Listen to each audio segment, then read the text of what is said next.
नमस्कार दोस्तों, मैं अपने YouTube चैनल देश की बात पे आपका स्वागत करता हूं। अगर आप पहली बार आए हैं तो हमारे चैनल को सब्सक्राइब कर दें ताकि आने वाली वीडियो आप देख सकें।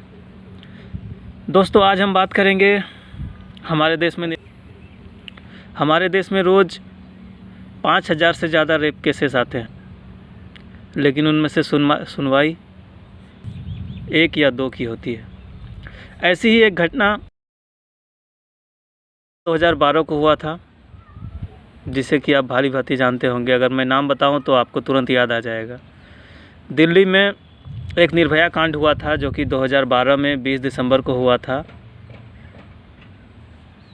16 दिसंबर को हुआ था और 7 साल 3 महीने 3 दिन बाद उस केस की सुनवाई हुई, जो कि 20 मार्च 2020 को उनमें से 4 अपराधियों को फांसी दिया गया। उसमें शामिल 6 अपराधी थे। 6 में से एक ने तिहाड़ जेल में सुसाइड कर लिया, एक को नाबालिग बता के छोड़ दिया गया, बाकी बचे 4 अपराधी। इन्हीं 4 अपराधी को फांसी के फंदे तक पहुंचाने के लिए 7 साल का लगभग समय लग गया। अब आप ये बताइए कि आज अगर रेप होता है, वो अपने आप को किस बात तसल्ली दे कि मेरी केस की सुनवाई 7 या 8 साल बाद होगी। इस बात को देखकर सुनवाई दे वो। हिंदी में एक कहावत है, गरीब का पसीना सूखने से पहले उसे सैलरी मिल जाए तो गरीब को बुरा नहीं लगता। ये तो हुई मेहनत की बात, जो कि एक छोटा सा मेहनत वो करके कमा के खा रहा है।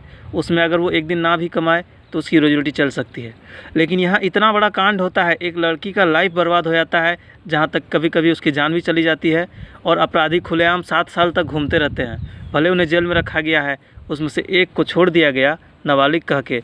जब ये कांड वो कर रहे थे तब उन्हें ज़रा सा भी सोच नहीं आया कि हम नाबालिग हैं। वो जानते हैं कि नाबालिगों को यहाँ सज़ा नहीं होती। अगर वो नाबालिग अपराध कर सकता है तो उसे सज़ा भी हो सकती है। लेकिन हमारे देश का कानून इतना घटिया है, इतना उसको कमज़ोर कर दिया गया है कि अपराधी ये सोचता भी नहीं कि मुझे ये कांड करने के बाद या ये अपराध करने के बाद सज़ा मिलेगी ही। वो जानता है कि मैं छूट जाऊंगा। ये तो सोशल मीडिया का ज़्यादा दबाव होने के कारण निर्भया के दोषियों को फांसी हुई, उसमें से भी एक को छोड़ दिया गया। ये ऐसा क्यों? क्योंकि वो नाबालिग था। अपराध करते समय तो उन्होंने सोचा नहीं कि वो नाबालिग है। हमारे देश का यही एक सिस्टम ख़राब है। हर चीज़ पर अगर बात हिंदू या मुस्लिम की आती तो अगर हिंदू के विरोध में कोई केस होता तो हिंदू दबाव डालकर हो सकता है उसे चेंज करवा लेते। मुस्लिम के विरोध में कोई केस होता तो आप जानते ही हैं कि 2 दिन में वो चेंज हो जाता। लेकिन जब रेप केस की बात आए तो हमारा देश खामोश हो जाता है।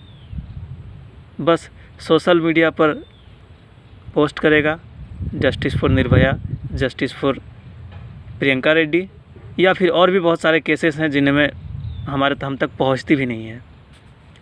ये हालत है हमारे देश की।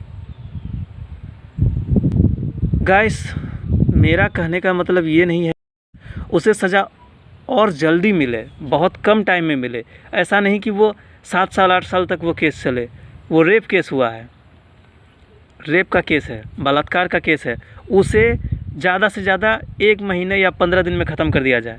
और अपराधी को भी डर लगेगा कि नहीं, इस रेप का केस का जो सुनवाई होता है वो बहुत जल्दी होता है। और कानून का डर हमारे मन में हमेशा होना चाहिए। जिस दिन हमारे मन से कानून का डर हट जाता है, उसी दिन ऐसी बड़ी बड़ी घटनाएं सामने आती हैं। तो गाइस, मैं चाहता हूं कि सोशल मीडिया के माध्यम से सरकार पर ज़्यादा दबाव डाला जाए, जिससे कि रेप केस का भी सुनवाई जल्दी होने का स्थिति आ जाए। और एक नया कानून बनाया जाए कि जो भी रेपिस्ट होता है, उसका अगर अपराध पकड़ा जाता है, उसका सबूत है, तो बिना कोई देरी किए हुए उसे तुरंत या तो फांसी दे दी जाए या फिर सीरिया वाला कानून अपना लिया जाए कि उसे बीच चौक चौराहे पर टांग दिया जाए और गोली से भुनवा दिया जाए। जिस दिन ऐसा हमारे देश में होने लगा, उस दिन मैं कहता हूं कि 5000 केस डेली आने के एक भी केस नहीं आएगा। उम्मीद है मेरी ये बातें आपको पसंद आई होगी, और मैं बस इतना चाहता हूँ कि इन अपराधियों को जल्द से जल्द फांसी हो। और ये बात मुझे पता है कि बहुत सारे व्यक्ति भी चाहते हैं, लेकिन वो कह नहीं पाते, और राजनीति का दबाव इतना ज़्यादा बढ़ जाता है कभी कभार। बड़े बड़े नेता जो कि अपराधी को भी जाति से जोड़कर या धर्म से जोड़कर उसे अलग करना चाहते हैं, तो बिल्कुल गलत है और ये ऐसा नहीं होना चाहिए। गाइस, मैं इतना चाहता हूँ कि उन्हें महीने भर के अंदर या 15 दिन के अंदर फांसी हो जाए, या फिर उसे बीच चौक चौराहे पर जनता को हवाले कर दिया जाए, जनता के पास छोड़ दिया जाए। जनता खुद उसका फैसला कर लेगी कि उसका क्या करना है और क्या नहीं करना है। धन्यवाद दोस्तों।